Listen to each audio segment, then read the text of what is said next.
Hey guys, so I am not in a place that has walls. I'm in a tent. And I'm in a tent in a field, in a festival in South England. I'm at Latitude. It's really, really cool and I'm really loving it. But it is the middle of the night.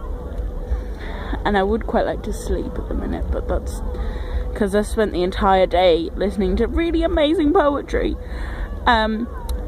But basically, this is the first time I've had data for the past 2 days, and I probably won't get it again, ever. So this is kind of probably going to be my last update for Booktubeathon until Sunday, when I will return to, like, data and Wi-Fi and, you know, mobile phone signal. So I want to update you on what's happened. So I finished The Ruby and the Smoke. I finished that yesterday morning, and then I read 3 graphic novels in an afternoon, which was really fun, and I'm loving the Saga series. Like, I cannot wait for the next one to come out.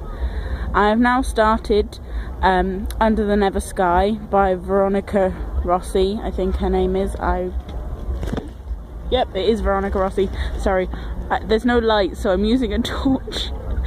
This is definitely the weirdest video I've ever filmed. But there's only 2 more days of the Booktubeathon, and there's no way in hell that I'm finishing 4 books. Like, I'm not even finishing this one, probably, because there's loads of stuff going on.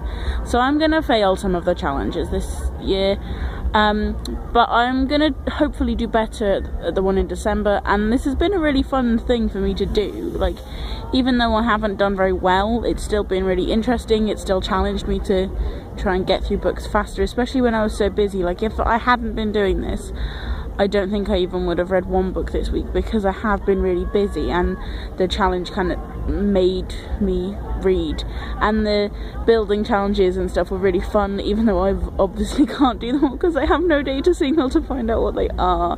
Like, I only just found out that Raylene was giving away a copy of Me, Earl and the Dying Girl. I apologise for the rowdiness. I'm camped in the middle of a field with lots and lots of drunk people. But yeah, it's been a lot of fun, and I will definitely endeavour to do it again when they do the Christmas Booktubeathon, and again next year, so long as I'm not in the middle of a field.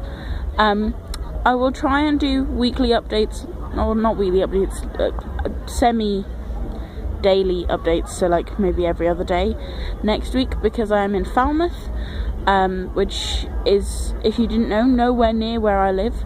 It's like one of the most southern towns in the country. It's right on the beach. I get to stay there for a week looking at university life and things, looking at music, so there might be some video updating while I'm there. I have packed a bag full of books, so that will be fun. In the next week or so, I also hope to upload a video to my music channel, which I have been horribly disregarding, because I've kind of gotten into poetry again by being at this festival, and it's reminded how much I really love that, and there may or may not be a poetry update, because I kind of want to get into writing it, because it's so good, so good. If you guys haven't seen Beat Poetry, look up Jess Green or Holly McNish or Charlotte Higgins or who was the other guy that we were just listening to? Attila the Stockbroker. And no, it's not a joke on Attila the Hun, which is what I thought when my parents told me about it, but he was quite funny. They're all slightly political. Charlotte Higgins less than the others, but they're good, and oh, it's so good. I haven't slept properly. It's been interesting. But yeah, so I will probably not see you guys again until next week, because no signal. But when I do see you, I will give you an update on how much I did manage to read throughout the entirety of Booktubeathon, and I will tell you what I'm up to, and I will see you then. Bye!